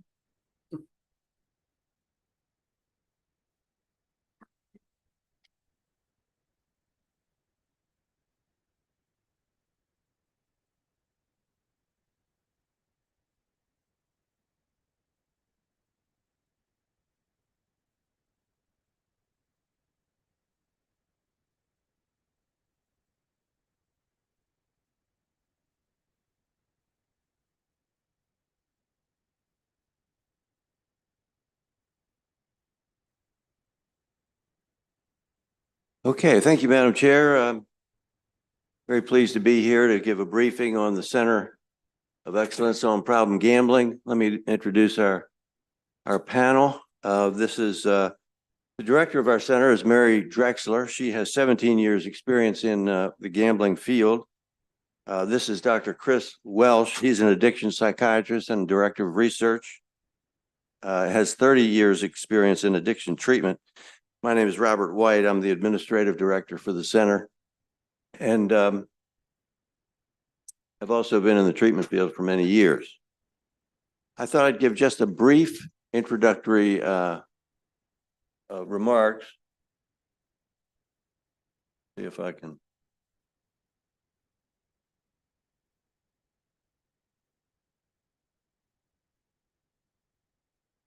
Okay.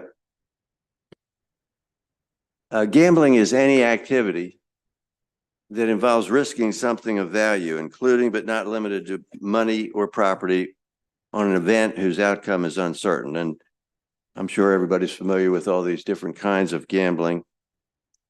I won't go through them in detail, but that's a summary of what gambling is all about. These are the forms of legal gambling in Maryland currently: the lottery, number games such as Keno, sports betting, horse racing and racinos, off-track betting, bingo, slot machines. And then inside the casinos, there are all these other various games that we've all seen. As you walk through the casino, there's dozens of these. So when does gambling become a problem? Anyone who gambles can be at risk for developing a gambling problem. It's behavior that is damaging to a person or their family, often disrupting their daily life and career. The amount of money lost or won does not determine when gambling becomes problematic. What we look at within the addiction field is a key criteria is continued use despite adverse consequences. So this is serious recurring problems. It happens over time, becomes a pattern, and with gambling, it can have many devastating consequences. It has been reclassified by the DSM-5, the psychiatry book of diagnostic manual, as an addiction. 2 million adults are estimated to meet the criteria for a severe gambling problem in a given year. Another 4 to 6 million would be considered to have mild or moderate gambling problems. About 85% of U.S. adults have gambled at least once in their lives, with 60% having gambled within the past year. The National Council on Problem Gambling estimates that the annual national social cost of problem gambling is $7 billion, which includes things like healthcare, criminal justice, domestic abuse, bankruptcy, productivity loss, suicide, divorce, social services, and treatment. We know that the suicide rate for problem gamblers is much higher than any other group. It can be as high as 20% that have made an attempt for suicide when they have a significant problem with gambling. So I'm going to turn it over to our Director of Research, Dr. Chris Welsh. Right. Well, again, thank you. Is this one? Thank you for having us here to brief you. So just real quickly to remind, I don't know how much this group is familiar, but the original legislation mandated that a prevalence study be done at least every 5 years. We with BHA have decided to do it every other year for now. We can revisit that, but so if you're not aware, there was one done in 2010 before casinos opened, and then we had one in 17, 20, and then we just had one in 2022. Just to be aware, because you guys have the full report, but just some things to take into account with that, you know, obviously it was done April to July of 22. And so that was when, you know, there was some loosening, but still some restrictions from COVID. So that may have affected things. Part of the problem is that when you're doing these kind of surveys, it's getting harder and harder to get people to respond to them. So the sample size in 2022 is actually smaller than previous years. And so when you get smaller sample sizes, it's harder to know if you're able to generalize the data that you're getting to the whole state. So that's something to keep in mind. Underrepresented the most is 18 to 24 years, and we only do adults 18 and above. We don't do any kind of surveys with children, but they were, you know, the young that we're worried most with, especially sports gambling, is underrepresented. And then just to kind of put in perspective, when we talk more about sports, that the study was done April to July, and that was kind of in between December 21 when we started sports and November 22 when online sports started.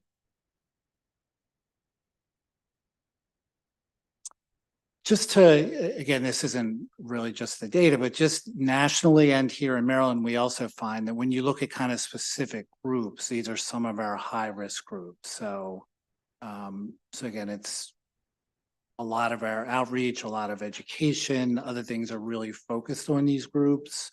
You see there are a lot of minority, lower education, but again, it affects all ages, but this is kind of more traditional, and we'll talk about what we're seeing more with sports gambling. This was in the 2022 survey. These were the kind of the relative amounts of gambling. You see, you know, 82% with lottery, 74 casino, 33 games, and then sports betting 30%. And again, this was after we had started having legal in Maryland, but before online. And so I think there's concern now that as sports is really increasing, you see there, you know, of the Marylanders who had gambled in sports, you know, half had done in the 12 months prior to the survey. Even again, before it was legal, 12% admitted that they had been using mobile platforms then. Again, you just see the other types there, but what's really concerning is that the rates of problem gambling are much higher in, you know, here in Maryland in our survey, and the people who had also done sports gambling. So about 10% of sports gamblers there had really significant, and we in the survey we ask, it's basically a survey that goes through the criteria in the DSM for gambling addiction. And so, you know, about 10% who had done sports gambling, whereas at the most, maybe 3 to 4% of the general public in Maryland would meet criteria. So it's just concerning as sports and online sports is increasing, that's a particular area where people develop problems more easily. We also look in the survey at who is seeking help. So about 3% of Marylanders who, you know, on the survey that's asked in there, the meet criteria for disordered gambling. So about 3% admitted that they had sought help. And then we also try and look at how are people finding out about resources. About 60% were aware of our 1-800 gambling hotline. About half of people knew about Gamblers Anonymous, other treatment, and Mary's going to talk a little bit more about the how Maryland offers free treatment to everyone. And again, just trying to get a sense of how people are learning about the resources that are out there. You can see numbers there. Okay, so I'm going to turn it over to Mary just to give a little bit of overview of what the center does. And this will be a brief overview of the work that we do. I'm not going to get into every single service, but I think our mission is to promote healthy and informed choices regarding gambling and problem gambling to all Maryland residents. At its core, I believe the center's really embraces public health approach to the way it does the work that it does. The work we do does support everyone. We have initiatives which you can read about. I believe online you have our impact study from 23 and our problem gambling fiscal year 23 annual report.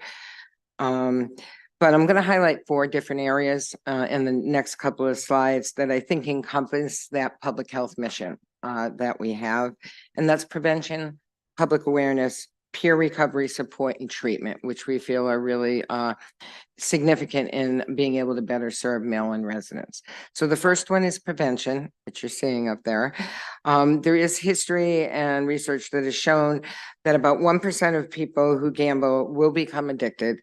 The work here at the center, the work that we do is we do have a prevention manager, although we have one who helps cover the whole state to educate Marylanders about problem gambling so we can help control the number of people that become part of that statistics, help them to slow down or help them to harm reduction or stopping gambling behaviors if necessary.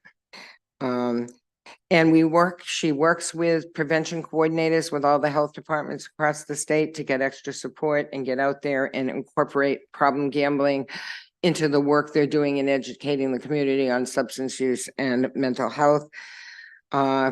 We recently internally, and we had a intern from the CDC who worked with the center, did a youth needs assessment to have a clearer picture of problem gambling and its impact on youth. That was just completed a few months ago, will be up on our website in the very near future.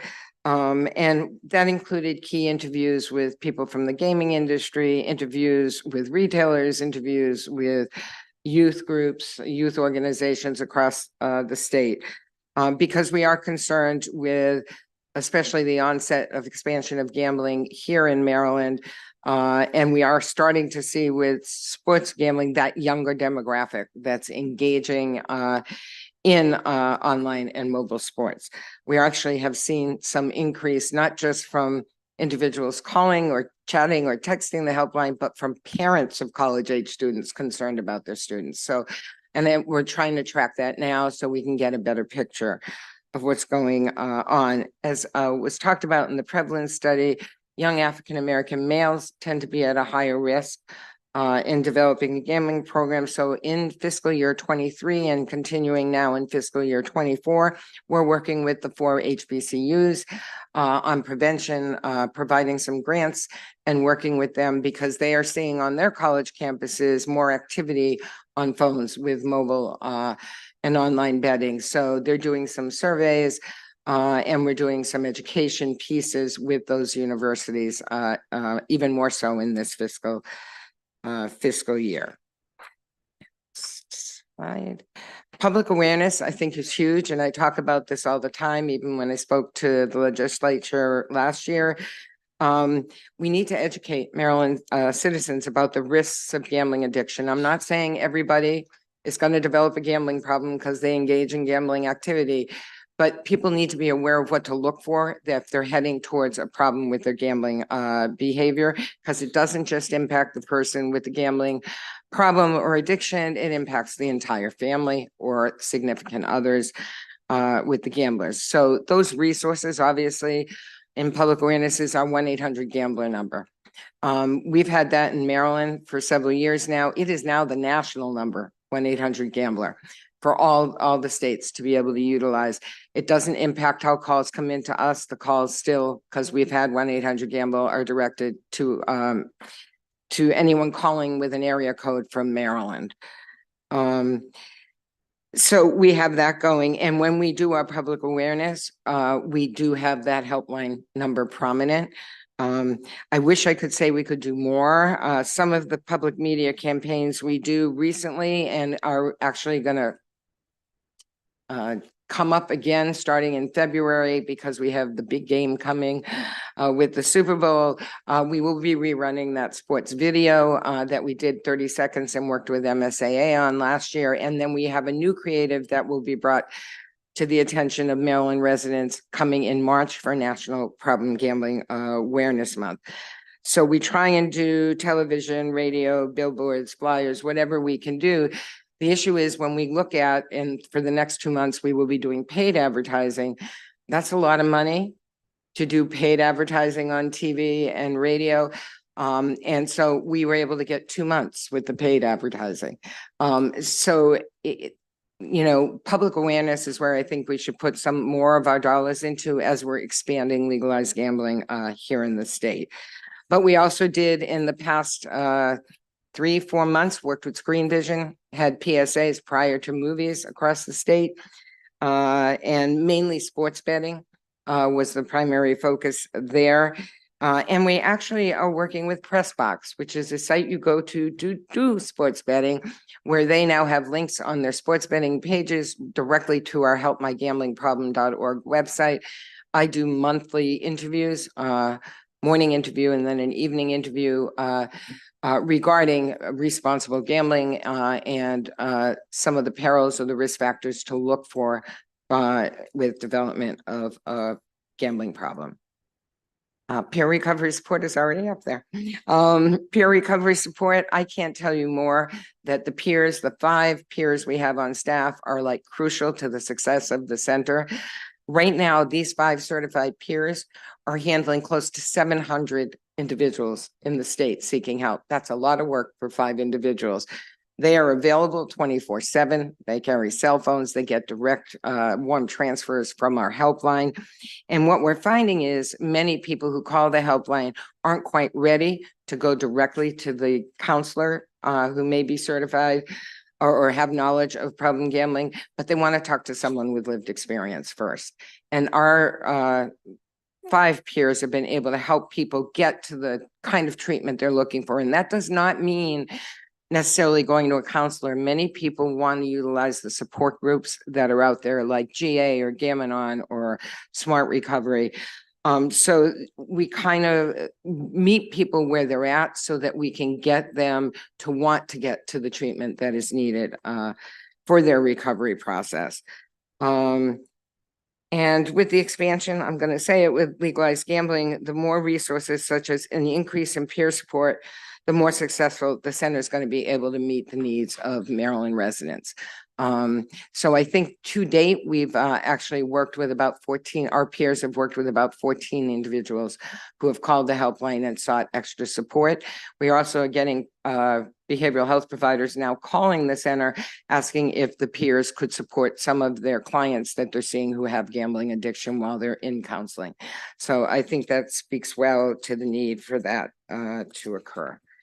And the last is no-cost treatment. I believe you're aware there is no-cost treatment fund that's available. So it's not just to the individual, it's to the family members of those who have the gambling addiction. Right now, we maintain a list. We have 129 providers, which could be an organization or a private practitioner on that list who are willing to provide the no-cost treatment. And take clients where they would not have to pay or their family members. I do have to say on the no-cost treatment program, we've been trying to grow that program, get more providers across the state, but we have hit some barriers where private practitioners and some organizations do not want to be reimbursed at the Medicaid rate. So they will not join the list because they don't want to do that. They'd probably rather make sure and see if someone has private insurance. And in some cases, some of why people have come on or gone off is because there's been a delay in the reimbursement process for the services that are provided by the counselor, and they can't wait, especially private practitioners, months and months for reimbursement. So that's pretty much what I have. I want to thank you for allowing us to talk about it. I'm sure we'll talk more when certain bills come into play in the future. But we do have concerns about the younger demographics we're starting to see coming in, that young adult, that 18 to even up to 34, 35. Thanks. Thank you, and we'll have questions, and I'll start with Madam Vice Chair. Thank you so much, Madam Chair, and thank you for this presentation, all of the work that you do in our state to address problem gambling. I just wanted to understand a little bit more concretely how you help to mitigate the addiction. I saw a little bit in your presentation. So for example, if I have an issue, maybe I started off a little bit on the sports betting, but now it's becoming a daily activity. I'm using half of my income on it. I have a problem. How are you finding me? I have seen, some of the ads. Do you have a problem? But I believe that as it comes to mobile, that there's also requirements for the companies to identify that. And are they then referring them to you? Can you talk about how you're finding someone like me who's developing an addiction? And when you find me, specifically, what are the ways that you're taking me through sort of recovering from that addiction? Yeah, well, I can speak to the main way when we're asking through our helpline. The main way people are learning about how to connect with us is the internet. And through our websites, I think primarily putting in problem gambling, finding the helpmygamblingproblem.org, and knowing that they could take a self-assessment there if they think they may be at risk. Ads, advertising, I'm telling you, we get a jump in calls when we're able to do paid advertising of people saying, I didn't even realize you were there. Even when it's not paid advertising, we do get an increase. So if we have billboards right now, we have a lot of billboards running gas pumps, things with our number on it. Right now, we've tried to come into I am a bit older, but I have a lot of younger staff. And we do have QR codes now on all our postings. So people at the gas pump are actually using the QR code and then being able to get right to our website and then learning more about peer support or whatever other services that we offer. So we try in a myriad. We actually now have private providers or private practitioners who may be serving a gambling client who actually call the center and ask if the peers can be an extra support system for them. So I guess those are the main ways that we're getting to find out who the people are. Now, the voluntary exclusion list, we do actually have on the voluntary exclusion application by the lottery, they do have an opt-in where they can click opt-in to be contacted by the center, by one of our center peers to get services. We have seen a few names when you do the opt-in. It's opt-out. No, it's opt-in. I keep going back and forth because we've been trying to get it changed. So we do get a list of names of those people who filled that out on the application from the Maryland Lottery and Gaming, and then we pursue and do follow-up with them. Okay, thank you. And if we were to move forward with iGame, I know you mentioned when we're able to do ads, then you get an uptick in participation and people who are coming forward with their addiction and seeking treatment. Do you have any sense of the type of revenue and resource? Sounds like you may not have enough now. Do you have any sense of the type of revenue and resources and impact moving forward with iGaming? We approximately now we have about designated to that about 850,000. I'm telling you, with the ads that the gaming industry is able to put out, I'm sure their budget is a lot larger than mine. And just one media vendor that we're using just to do the TV and radio paid in February and March was close to 550,000, just alone that one vendor. And we did look at different vendors. There wasn't much of a change in the cost. But we had proposed, I think, just give me one second.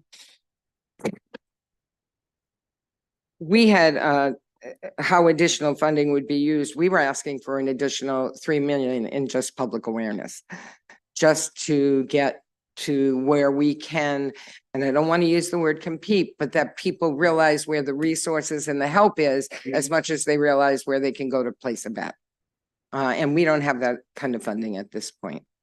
And with the increase in sports betting, brick and mortar getting it in 22, and then at the end of 23, us getting end of 22 getting mobile and online, there was not a percentage for that. We still only get the taxes on the VLTs and the table games at the casinos. Thank you so much. This is my last, and this should be quick. In terms of someone recovering from a gambling addiction, I know with alcohol, usually you have to be cold turkey on it, no more drinking at all. At what point and how do you deem someone recovered from gambling? And is it a cold turkey, not gambling at all situation? Well, like any addiction, you're in recovery for your whole life. And most people who seek out help from us want to stop. They're not looking for harm reduction. Some people do it gradually. They want to cut back. They want to set a budget. They want the peer support. And we have found eventually many of them have just pulled back and stopped their gambling activities. So for the majority that reach out, they want to stop. But when they reach out, they're usually at rock bottom. This addiction, they don't usually come when they've lost a few dollars here or a few dollars there. It's when, you know, or something else happens, loss of relationships, loss of jobs, because all they're thinking about is their next bet or their next gambling. Delegate Patterson and then Delegate Buckle. Thank you, Madam Chair, and thank you very much for this informative briefing on the Maryland Center of Excellence Problem Gambling. I attended one of your meetings and was unable to follow up with him. I do have a question for Ms. Drexler regarding the prevention. And I know that part of the program, you offer grants. Yes. My question is, I know you've already done, what's the frequency of the grants and when are they available again? Yeah, we do them every fiscal year.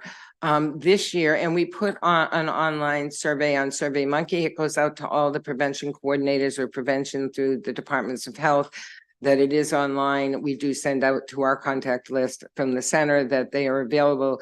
This year, we got 30 applications for a grant, and those grants can go from anywhere from 1,000 to 10,000, depending on what the program is willing to do.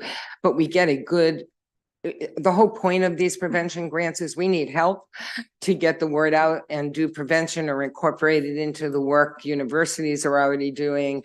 We have several universities involved in our prevention grants, or community organizations. We've worked with the Black Alliance in the past. We've worked with NAMI Maryland, where we have grants with them, where other substance use providers.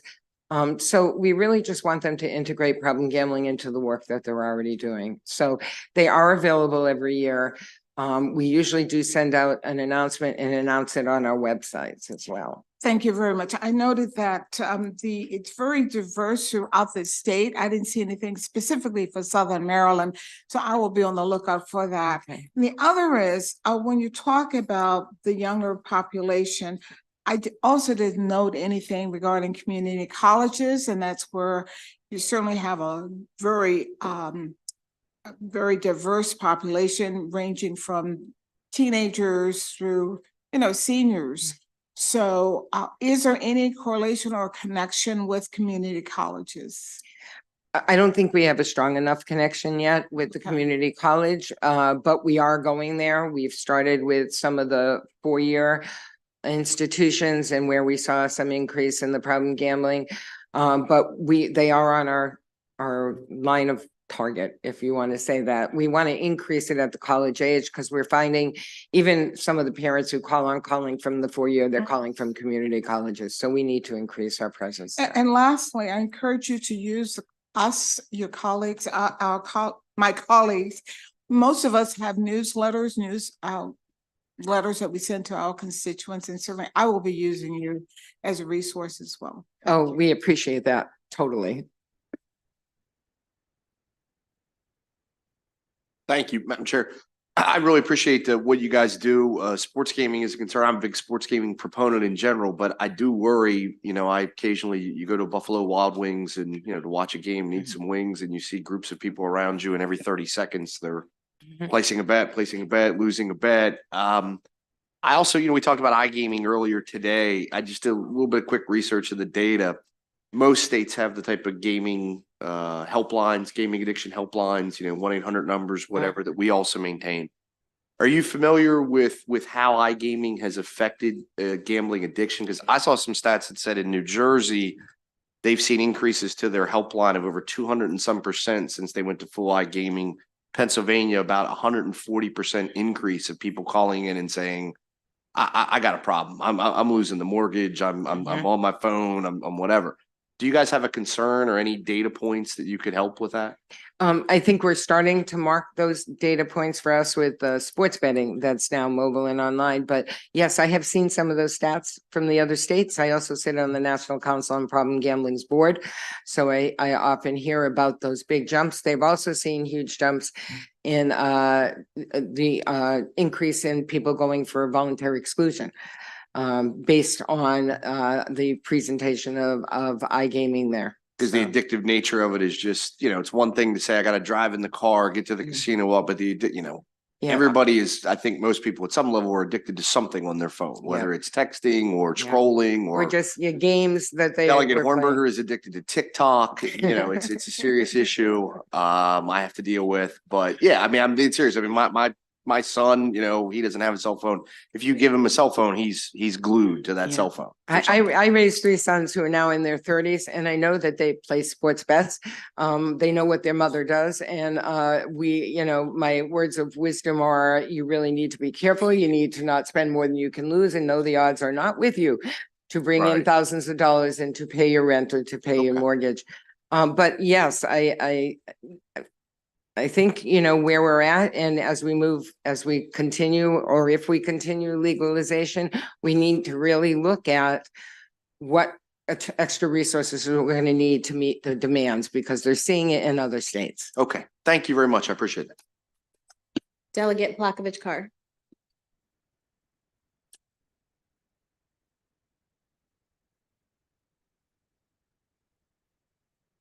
Thank you, Madam Chair. I would echo Delegate Buckles' concerns there about gambling addiction, and particularly for online forms.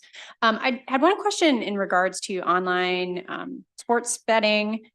How does the voluntary exclusion program work if someone opts in and they specifically specify that it's the mobile sports betting that they have concerns about their own behaviors with? Do they get blocked from the apps? My understanding is now on the application for voluntary exclusion includes all legalized gambling here in the state. If they're checking online sports or mobile sports betting, then those entities that are providing that are notified, and they should not be able to have access. Okay, but it'd be up to the company to decide to block the user. That is my understanding. Thank you. Last question, Delegate Griffith. Thank you, Madam Chair. Very short question. So the data you supplied with us with some of the statistics on gambling addiction, so on and so forth.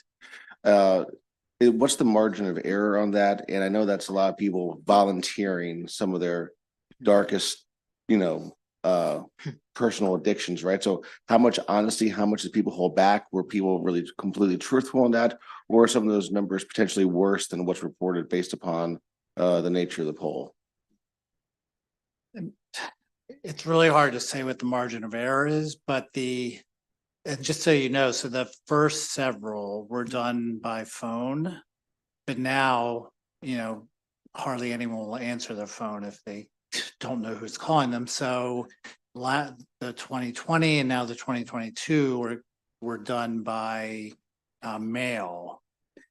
So there's some, and then so people can either fill it out by mail it back, or go online and do it. And so there's some with a lot of research feeling that people are somewhat more honest when they're not interacting even by phone with a person. But it's really hard to know because like you're saying, it's the person really, there's no way of kind of verifying what they're telling you or now what they're filling out on the online. Thank you. Thank you. Thank you very much for being here today. It's a very important issue that I know this committee is very concerned about. So thank you all for being here.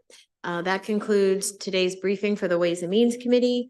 As you all know, we have a pro forma session tomorrow, so you don't have to physically be here, but we do have well, you have to be here, Buffalo. We have a 1 p.m. joint virtual hearing that you need to be on. That is a blueprint update. So if I don't see you later this evening, I will see you on Zoom tomorrow. Thank you.